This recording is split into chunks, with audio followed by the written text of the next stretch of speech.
What up, y'all? Welcome back to another video. Happy holidays. Cheers. We're drinking for the season. Got my sour here.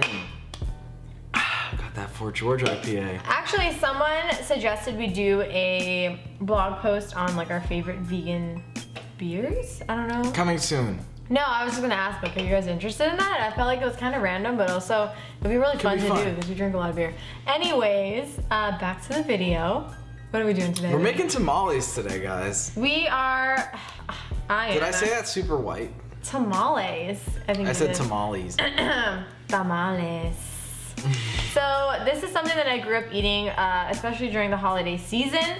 I had a lot of Mexican friends, and they would always make huge batches with their family, bring it to my family, or I would get some from my neighbor, and it's just super nostalgic for me, and I'm really excited for you guys to try them out. I'm jealous. The only time I had tamales before I had Jasmine's was I was in Arizona when I was in like 3rd or 4th grade, and I think that was like my first memory of having a tamale. And I didn't know that. Yeah, never again. Wow. Okay, so today we're making 2 versions. We are making green chili and cheese, which is classic, and then we're making a potato and pinto bean, which is actually my favorite. Okay. I just love potatoes, and I think it's really good flavor for the tamales. And yeah, do you have anything else to add? I'm excited. Oh, also, so we have 2 versions of these tamales. We have an oil-free version and then an oil-filled version, I guess.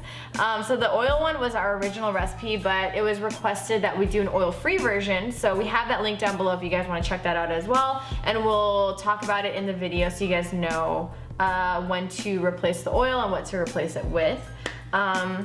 Anything else to add? I think I covered everything. Let's get into it because I want to eat these already. Tamales. Let's do it.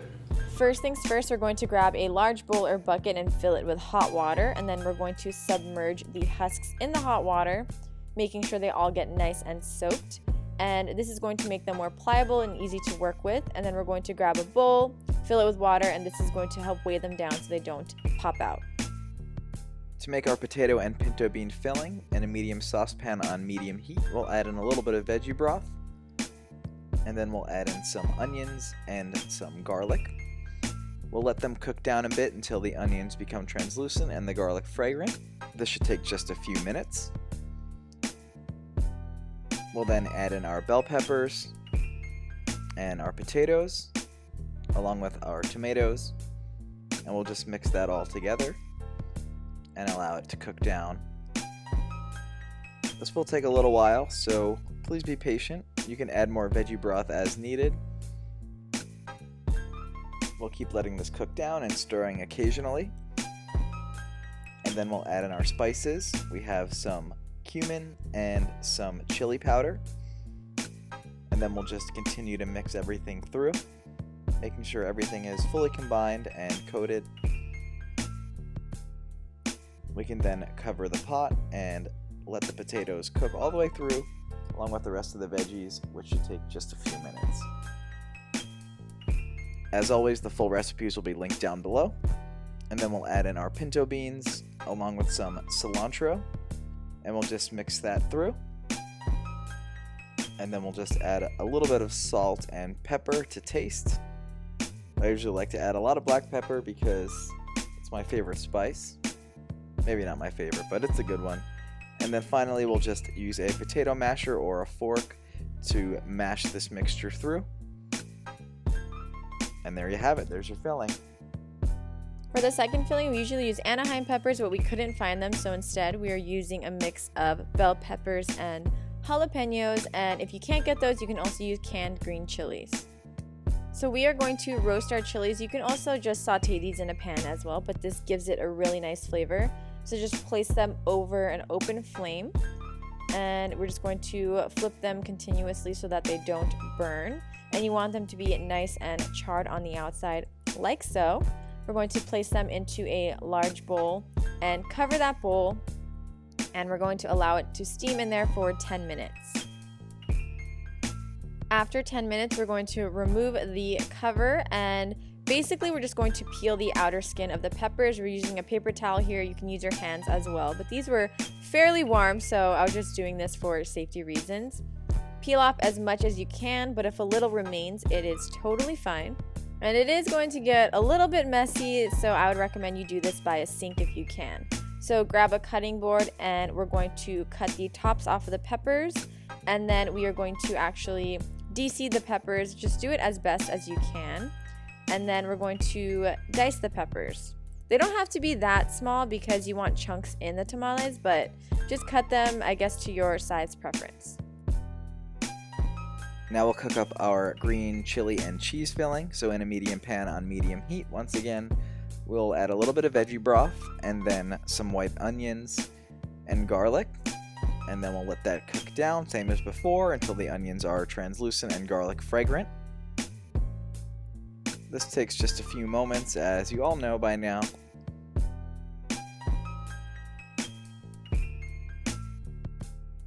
Once the garlic and onions are cooked through, we'll add in our peppers. And then we'll just mix that through. And that's it. Super simple.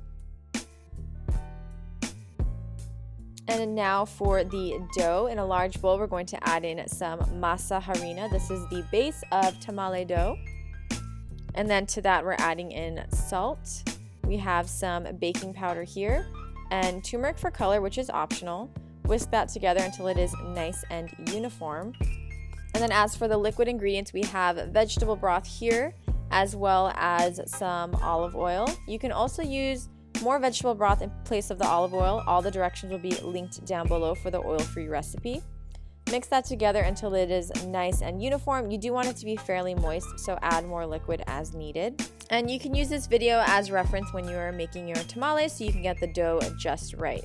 So now it is time to fill the tamales. So we're going to grab our moistened husk. Actually using an ice cream scooper here to scoop in the masa. It is so much easier. And then we grabbed a spatula and spread it throughout the husk. And then we're going to take a liberal amount of cheese and peppers and onions. You can add as much or as little as you want. And then basically we're going to fold the left side over until the end touches the other side on the masa. And then just fold over the remaining side. To tie them, you just rip a little piece of another husk, and we're going to use that, I guess, as a string.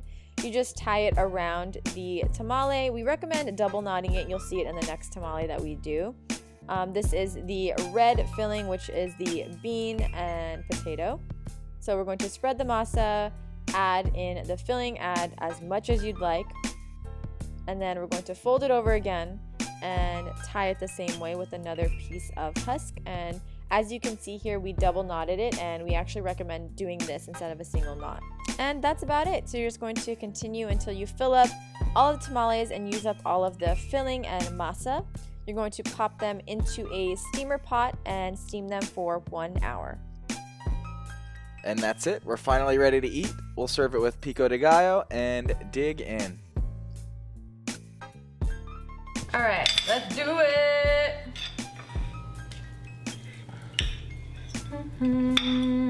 I had pizza a little earlier. Whoop.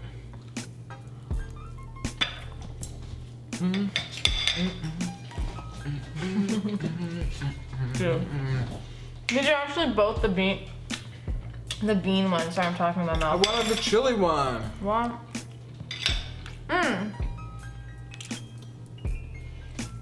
Okay.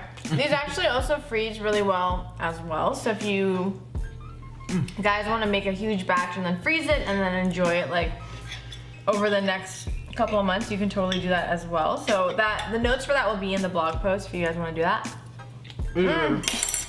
Fantastic. They're kind of falling apart because I made these a couple days ago, but totally fine. They're scrum diddly-umptious. You guys got to make these. I think it's more of like a Mexican and Southern California tradition, right?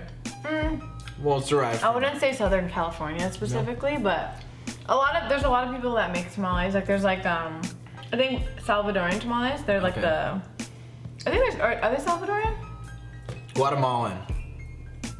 I know there's another version that's more moist, and they use a different wrapping on it than the corn husk. Correct me down below, or just let us know exactly what it is. But I grew up with the Mexican tamales because Southern California, it made sense. Yeah. Awesome. Anyways, I hope you guys liked this video. try this recipe. Try them out here. And let us know. I'm clearly wasted. I can't even hold these. Let us know what you guys think. And also, if you have other filling ideas, leave them down below. We'd love to try them out, and I'm sure other people would love to try them as well. Thank you guys for all of the love and support on our channel throughout this whole year. It's been fun. This isn't our last video of the year, I don't think so. Definitely not. But I just wanted to throw that in there because... We love you guys. Yeah, we love you guys. And I'm really happy that we're like here doing this now. This is... Oh my God. It's just been great. I love you guys. So, I don't know. It's not the beer talking, I promise. It might be. But thank you guys for watching. Like, comment, subscribe, hit the bell, all that. Ding, ding. And ramble on. We'll see you soon. You give me